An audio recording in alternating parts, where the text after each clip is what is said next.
All right, LeBron James was very fun to watch in his season debut last night for the Lakers. He put up 11 points with 12 assists in 30 minutes of play and helped lead LA to a massive home victory over the Utah Jazz. Now, obviously, if you watched the game, then you knew that this was not a super aggressive version of LeBron. He was not looking to score as much, only took 7 shots, and 3 of those 7 came from downtown. And that makes sense considering the fact that he is fresh off of an injury and he is just trying to get back into the swing and rhythm of things. So his most glaring attribute in that game was his playmaking and passing. He did a great job at setting guys up, had this amazing span in the fourth quarter of ridiculous dimes to DeAndre Ayton and Jake LaRavia and helped put this game away and win it for LA.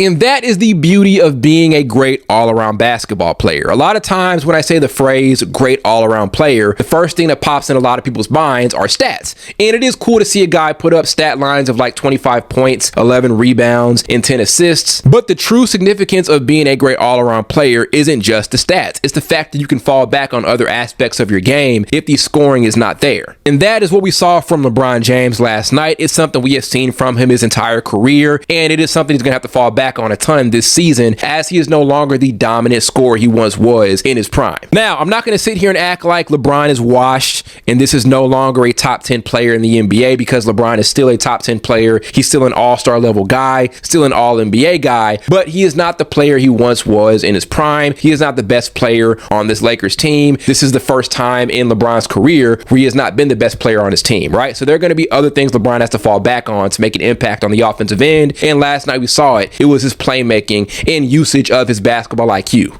I want to get to this part of the conversation and talk about this ridiculous narrative that the Lakers were better off without LeBron James. That was like the leading conversation heading into his debut last night. It was this idea that LA was fine before LeBron comes back, and they did get off to a great start in the season without him. But this whole idea that a team is better without one of their best players because their record was decent without him, it's ridiculous. We're seeing that right now with the Hawks. People have said that the Hawks are a better team without Trae Young because they've gotten off to a solid start in his absence, and we're seeing that here with LeBron James and the Lakers. And you can look at like net rating and offensive rating and defensive rating and that sort of stuff, and even some on and off numbers here and there. I think those are good stats, but they do leave out a ton of context. But here is the biggest thing that I look at. You can say a player is not useful anymore to their team as much as you want, but here's the biggest question.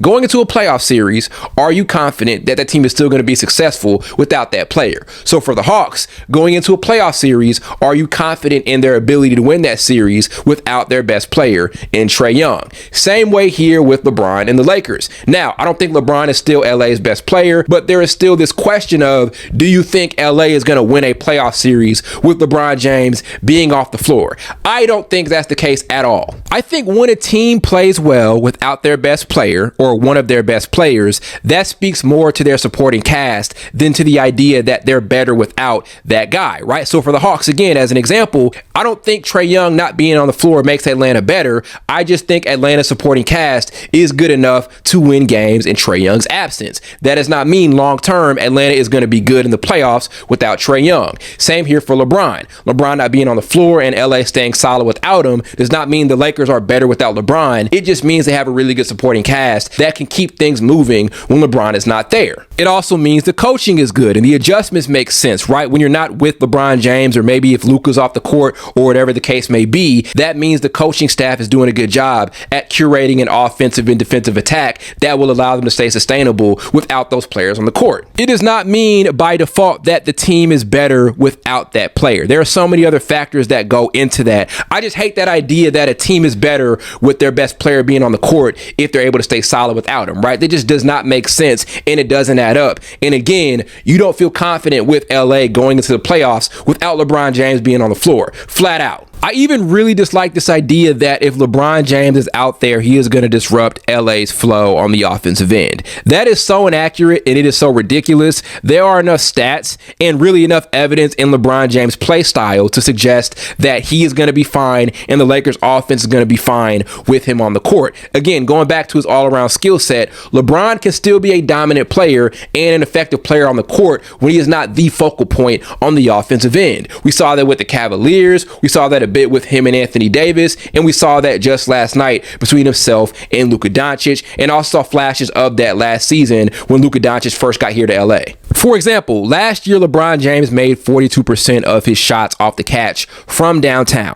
Also on top of that, when you watch LeBron James and you know how he plays, he can be a really good connective passer and secondary playmaker. He has done that his whole career. So again, what aspect of LeBron James disrupts the Lakers offense with him being on the court? That is the one thing that separates LeBron from like a Jordan and like a Kobe. And I'm not saying they were bad at these things, but out of all of those guys, LeBron is the best at being able to take a step back and accept a different role on offense and still be a high impact player. He is able to not be a dominant scorer and still dominate the game. How many times in his career have we seen LeBron James take over a game with his passing and playmaking ability? So if we know that's true, how does it make sense that LeBron James is going to come here to LA and come on the court after the Lakers' hot start without him and disrupt their offensive flow? It just doesn't make any sense. Now, given that, I do think there is a specific role LeBron has to play in order to keep this Lakers offense sustainable, and he can play this role, right? Him acting as an off-ball guy, maybe as a screener or as an offensive hub for LA, that works, and I think that is the most ideal position for him right now, playing alongside with Luka Doncic and Austin Reaves. That is something he can do, that is something he has always done, and that is something that's going to be able to keep him on the court as an effective offensive player for his team. Now, this does not mean that LA is immaculate and they're perfect, because they're not. They're still not a great defensive group. They made a lot of defensive mistakes with LeBron out there on the court. A lot of open threes were given up. A lot of layups were given up as well. So they do need to sharpen up their defense. But again, I hate this notion that they are better without LeBron James, or LeBron James is going to come in and disrupt their rhythm and flow. That just does not make sense. So again, even with Luka being the go-to guy for this team and Austin Reaves emerging as a legitimate second option, there is still a role for LeBron James to play. 100%. There is still a world where LeBron James is able to contribute offensively to this Lakers team. That is without question. So let's end this narrative and conversation about LeBron no longer being of benefit to this Lakers squad. As I said, he is no longer the player he used to be, but that does not mean he is no longer an effective basketball player. LeBron is an all-around player. He is great at that. He can fall back on other parts of his game, and we're going to see that in a large volume as this season continues and as we have seen throughout the course of his Hall of Fame career.